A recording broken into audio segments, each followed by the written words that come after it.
Salut les amis, c'est Pokémon Go de tournée, Fairos pour vous servir, petite vidéo pour vous montrer comment monter une arène de sa faction assez facilement, assez rapidement. Donc voilà, je me baladais un soir dans la ville, il y avait du jaune partout, je me suis dit que j'allais renforcer tout ça, que c'était pour le plaisir et pour le bien de tous. Donc voilà, dans cette petite arène, il y avait un Tortank 441 en arrivant dessus. Alors c'est probablement le Pokémon le plus fort du gamin niveau 12 qui l'a mis dedans, mais ce qui se rend pas compte, c'est que c'est super pratique pour faire évoluer l'arène d'avoir un Pokémon low PC au départ. Je vous explique. Tortank, c'est un Pokémon haut, Pikachu, c'est un Pokémon électrique, donc Pikachu lui défonce la gueule super rapidement. Ensuite, ce qu'il faut faire, donc le Tortank est 441, mon Pikachu est 435. Donc il faut prendre un Pokémon juste en dessous du niveau PC du Pokémon que vous allez bâcher. Pourquoi? Parce que permet, comme vous tapez avec un Pokémon inférieur, de gagner 500 points de prestige pour votre arène à chaque combat. C'est quand même vachement plus intéressant que de prendre un gros Pokémon, d'essayer d'en taper 4 et de faire 400 en 15 plombes. Voilà, j'ai tapé le Tortank, on fuit. Enfin, là, ça n'a pas marché, on va recommencer, on fuit. Et là, il va avoir l'écran, on a perdu. Mais on n'a pas vraiment perdu, parce que voilà, on a gagné 500 points au lieu d'en gagner 100 si on avait tapé avec un Pokémon plus puissant. Donc voilà, ça c'est la petite astuce. Donc prendre un Pokémon inférieur. Maintenant, je vais le faire plusieurs fois devant vous, parce que voilà, ce qu'il faut faire, c'est scroller. Donc il y a le petit curseur sur la droite, là, ici, vous le prenez, vous pouvez le faire glisser sur Samsung. A priori, il marche pas sous iPhone, mais ça, c'est pas sûr. On va prendre ça comme une compensation pour les 10 000 XP qu'on sait pas faire, vu qu'on sait faire que 60 évolutions sur Samsung et on sait presque en faire 70, voire plus, sous iPhone.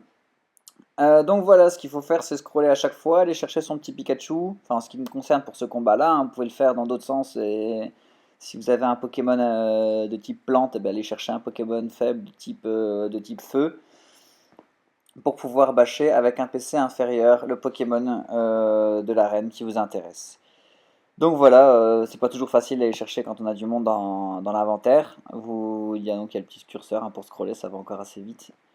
Pas oublier de régène, hein, donc faut avoir plein de petites potions. Pas gaspiller des grosses potions sur Pikachu 435, hein, une super potion suffit amplement, voire même des potions classiques, ou deux trois potions classiques. Donc voilà, on va encore bâcher la gueule à ce pauvre petit Tortank, qui a rien demandé, mais qui est fort pratique, hein, encore une fois. Donc forcément, si vous faites ça à plusieurs, faites le calcul de savoir qui est le plus faible d'entre vous, qui va mettre quoi comme Pokémon au départ de l'arène pour vous pouvoir rattaquer ce Pokémon-là super facilement et faire up rapidement.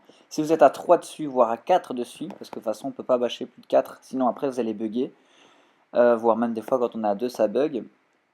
Quand on s'acharne sur une arène, ben voilà, c'est plus simple, si vous avez un petit Pokémon dès le départ, vous en prenez un encore un plus petit, avec un type opposé pour pouvoir le taper plus rapidement et faire les 500. Si vous faites ça à 4, vous montez à une vitesse monumentale.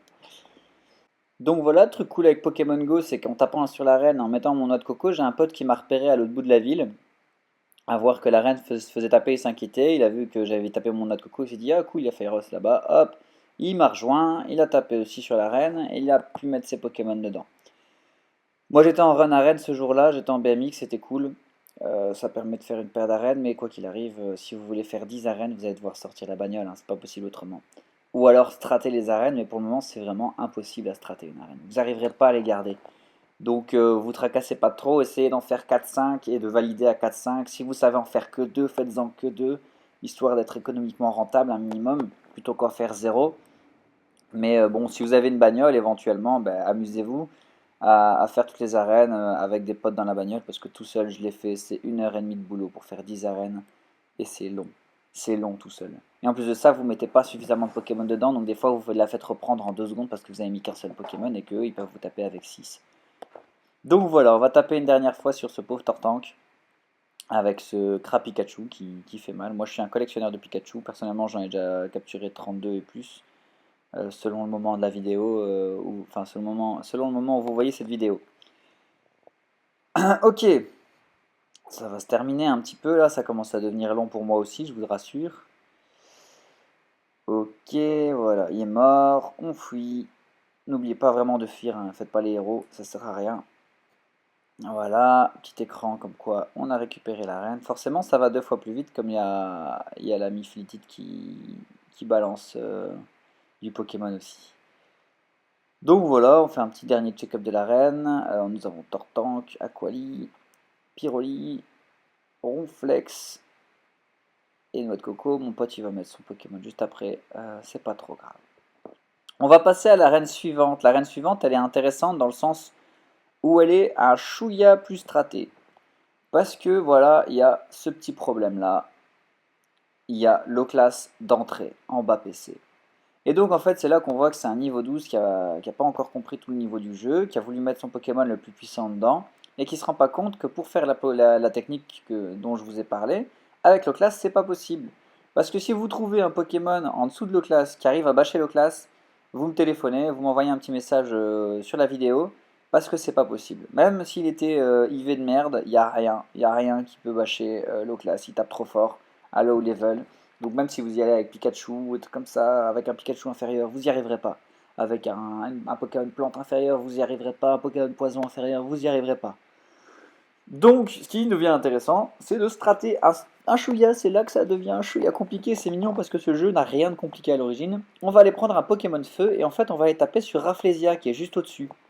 Le Pokémon feu qu'on a pris est inférieur à Rafflesia. Donc j'ai regen mon Dracofeu. Je vais aller le rechercher, hop, il est inférieur à Rafflesia, il est trop puissant pour l'O-Class, donc l'O-Class même s'il il tape fort à son niveau, il sert à rien face à un 1400. On va bâcher l'O-Class, on va perdre 25 PV, on s'en fout, parce que c'est Rafflesia qui nous intéresse, parce qu'en fait l'astuce fonctionne toujours. On est inférieur à Rafflesia ici, Rafflesia il est 1500 et moi je suis 1400. À savoir que la différence de puissance, plus les PC évoluent, plus elle s'atténue, hein. Si vous faites la même astuce avec un PC 20 contre un PC 50, vous n'allez rien comprendre, vous n'allez pas savoir le faire. Que voilà, là la différence, il y a une différence de 100 et ça passe quand même. Voilà, on va bâcher Rafflesia et l'astuce fonctionne. Et vous avez les 100 en plus de l'O-Class. Donc on va faire 600 à chaque fois qu'on avance dans cette arène. Et qu'on bâche ce Rafflesia. Et donc forcément, on fouille. L'objectif forcément, essayer d'économiser des PV et de faire des esquives, mais c'est pas toujours facile. J'ai pas fui direct, si. Non, j'ai essayé de fuir, ça n'a pas voulu. Donc j'ai tapé un petit peu sur Pyroli pour voir ce que ça donnait avec mon Dracofeu. C'était la première fois que je tapais avec ce Dracofeu en arène. Et puis j'ai dit merde et je me suis barré. Voilà, j'ai fait mes 600 points de prestige, ce qui est pas rien. Je suis avec Fleetit en même temps, donc forcément je vais pas avoir à taper 28 fois l'arène. D'ailleurs, en tapant l'arène là, il avait déjà pu mettre son Pokémon et je suis passé à Nidoqueen. Pourquoi? Bah, tout simplement parce que même s'il se fait bâcher la gueule à coup de laser glace ou je sais pas quoi là, de l'eau classe, on perd pas assez de points de vie. Mais en fait, Fleetit a mis un Pokémon électrique derrière, à savoir Electek. Et Nidoqueen, ben, elle encaisse super bien l'électrique. Je sais pas c'est quoi les attaques. Je crois que les attaques feu font bien du mal à des Pokémon tels Electek ou Pikachu. Pikachu, vous n'allez pas le trouver en arène normalement, vous allez trouver plutôt un Raichu et encore ça sert à rien parce que c'est une grosse merde. Voilà, avec mon Nidoqueen, le gros avantage c'est que ça prend peut-être un peu plus de temps, mais on s'en fout parce que je perds pas de vie. Donc éventuellement, je vais même faire des économies de potions, vu que je vais pas devoir aller le regen, je vais pouvoir taper 2 fois sur l'arène. Par contre, Rafflesia, faut vous barrer parce qu'il va vous faire très mal. Voilà, l'arène est up. Je vais mettre mon Pokémon. Et moi, je vais mettre mon lot classe à moi. Pour te montrer, petit chat, que voilà, ça c'est un low class, 91-95% d'IV. Donc moi je check mes IV sur internet, hein, rappelez-vous que les applications sont interdites, que techniquement même les sites internet sont pas vraiment autorisés, mais bon, ils peuvent pas l'empêcher non plus. Donc voilà, c'était une petite vidéo pour vous apprendre à taper de l'arène correctement, j'espère que ça vous a servi. Petite 30 secondes supplémentaires pour vous expliquer 2-3 trucs par rapport au mode de vidéo. C'est clair que je fais ça en amateur, je me prends pas la tête. Je commence pas à faire des trucs de fou pour le moment.